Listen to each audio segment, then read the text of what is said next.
Hey guys, Mika here, and I'm bringing you a really special Bo Hannam custom tenor size ukulele. And I gotta tell you, I can't wait to talk about the sound of this because this thing is amazing. Yeah. So before we get into it, let me go ahead and talk about some of the really cool aesthetics of this instrument.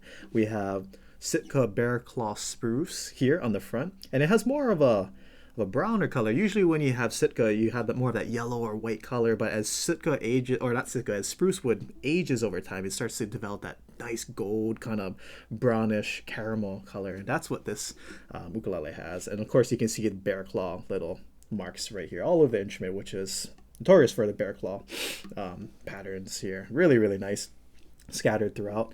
And then here on the sides and back, we have tamarind wood, which kind of reminds me of like a black and white ebony. But what's really cool about this is that I'm not sure if the camera will pick it up, but if you look at it and you have light, whether it's a room light or any kind of light, when you go ahead and like move it around, you can see it has that 3D effect. Kind of like what if you've ever seen a curly coil ukulele and those curls all move around in light, you can go ahead and see it. And it's really cool and really interesting to look at. So we have that on the tamarind wood on the back and sides. And then it's really nice because it's outlined very nicely aesthetically with the black ebony wood, not only over here, but as like a back and strip here along the back of the ukulele. And then we can also find that ebony here on the front of the instrument on the binding. We also have like a black and white purfling around the instrument right here, around the rosette. And then this rosette's really cool. It's like it kind of takes after the theme or the colors of the tamarind wood, and we go ahead and cut up different slices of wood or tamarind wood, and then we cut it and put it all different types of configurations around the sound hole. So really, really cool. It plays into the theme of like what the tamarind wood looks like on the back. We have the ebony bridge, fretboard, faceplate, and then even alongside the side over here of the fretboard. And then we even have an ebony binding around the side sound port right here. And for those of you who aren't familiar with what like a side port is, the downside of playing an instrument is that you can't really hear what it sounds like for yourself if you were to sit in front of the instrument, because you have to be here sitting and playing the instrument versus someone else can tell you, hey, it sounds amazing. Yeah, this ukulele sounds amazing. So to alleviate that, if you have a side port right here, you get a really accurate representation or a small glimpse of if you were to be, if you're on the receiving end like this and someone was playing it for you, you get to hear exactly what it sounds like. But you get to hear exactly what you sound like versus if you give it to someone else and they're playing it and you're sitting in front of it like this. So I've grown to really like and appreciate side ports or side sound ports on ukuleles. So if you can find them, they're a nice little addition that you can have onto your custom ukulele. And again, it's outlined with the ebony binding around it, so it looks nice and clean, and it matches along with the other ebony binding all over the instrument. So moving to the back, we have Alaskan yellow cedar with a gloss finish. And what's really cool about this is if you take a look at the top of here, right below the neck, and right here by the heel of the instrument, also along the sides of the neck or sides of the neck up here by the headstock, and then even on the side over here, there's a slight burst. And what that burst does is that it kind of goes from that yellow color and it gets to that kind of darker charcoal looking color, which matches very nicely along the outside of the headstock, just like this, or on the side outside of the headstock. But it also matches very nicely this color with the tamarind wood here on the sides and the back. So it's a really nice aesthetic touch that Bo went ahead and had added to this instrument. And another thing that I want to bring attention to this ukulele, and something that's really unique to Bo Hannam's ukuleles, is what he chose to do with this neck right here. So usually you have a neck that's just kind of one solid piece, but what he did is he shaped it in a way that not only does it look aesthetically cool, but for a player like myself who likes to play all the way up here, when you go ahead and play like, let's say this high C chord holding 0, 0, 12, 15, what you can do is that when you look at my hand, my thumb rests nicely in this little crevice, meaning that let's say if it was rounded like this, it would mean my thumb sticks out a little more, meaning it's a little more difficult to make that C chord versus the way he shaped it right here. He kind of cut into it and shaped it like that so that when I go and try to play all the way up here, it just nicely cradles to that big thumb muscle on your left hand, yeah, or if you're right-handed or if you're a backwards player, ukulele player. But it's a really nice like touch. You kind of look at it, it's like, I wonder what that's for. And then for those of you who do play up here, it's like, oh, That's what it's for. And that makes so much sense, you know, as a player. So really nice touch that I wanted to go ahead and bring to your folks' attention. And then on the back, really, really nice curly maple wood right here. And then we have Waverly tuners, really, really awesome tuners. I love Waverly so much that I put them on my own custom instruments. So we have just like a simple gold and silver and black button Waverly tuners on the back. And then again, ebony faceplate on the headstock with the H, the Hannam's H in the mother of pearl. Also, we have mother of pearl fret markers here on the face of the instrument. And we have a slight radius on this instrument. So go ahead and play this. So the most exciting part, if you guys aren't already getting excited about how beautiful this ukulele looks, the sound of this ukulele is incredible. Like this is like a cannon, a tone cannon, like a glass cannon. This thing hits so hard, and it's, oh my god, so much sound, so much resonance. It's one of those like just like, whoa.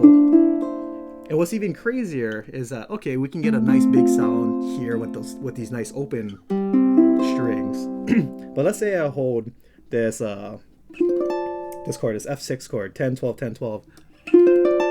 The sound is still gigantic. The projection is just insane.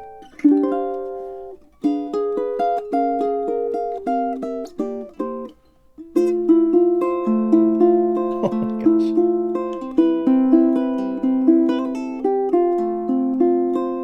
It's absolutely insane how much tone and how much projection, how much the sustain.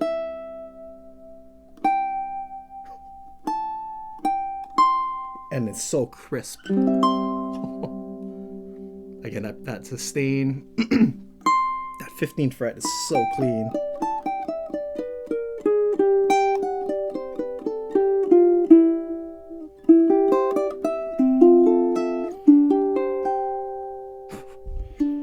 See, this is one of those instruments that it has so much sustain and it has so much resonance that you want to do it justice, in which, like, let's say you have this F chord and you just do a roll or you just strum it.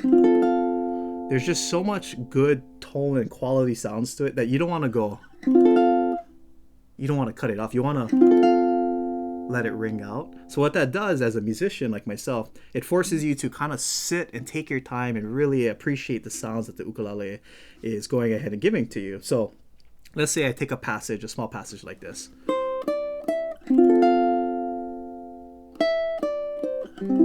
Right? So if this ukulele didn't have that kind of sustain and that kind of quality of tone, you know, maybe you might want to go.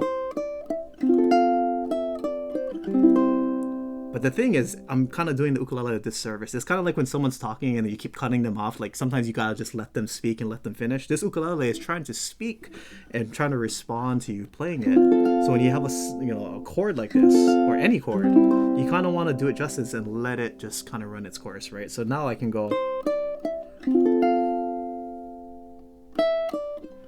which is much different than, it sounds more rushed, but now because, so imagine having those kind of instances littered or scattered throughout all of your playing. It's just one of those things that when you play a really high-end quality ukulele like this, it really opens up your playing style, and it really has you appreciate the instrument a lot more, because just listen to that. You really want to just do it justice.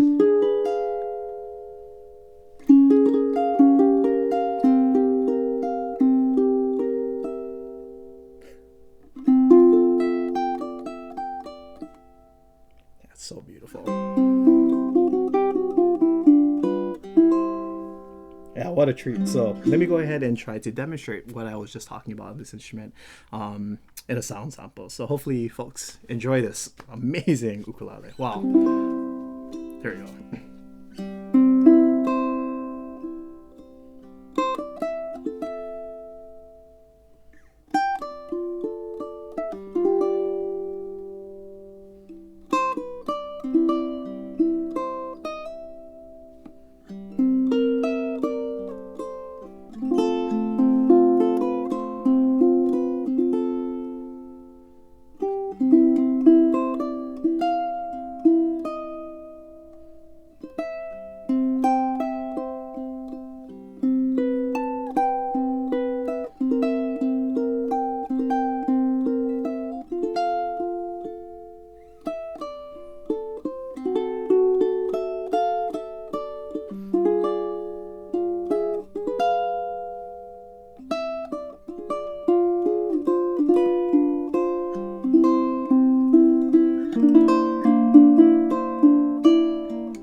here's what this ukulele would sound like with a bit of strumming. Wow, what a treat.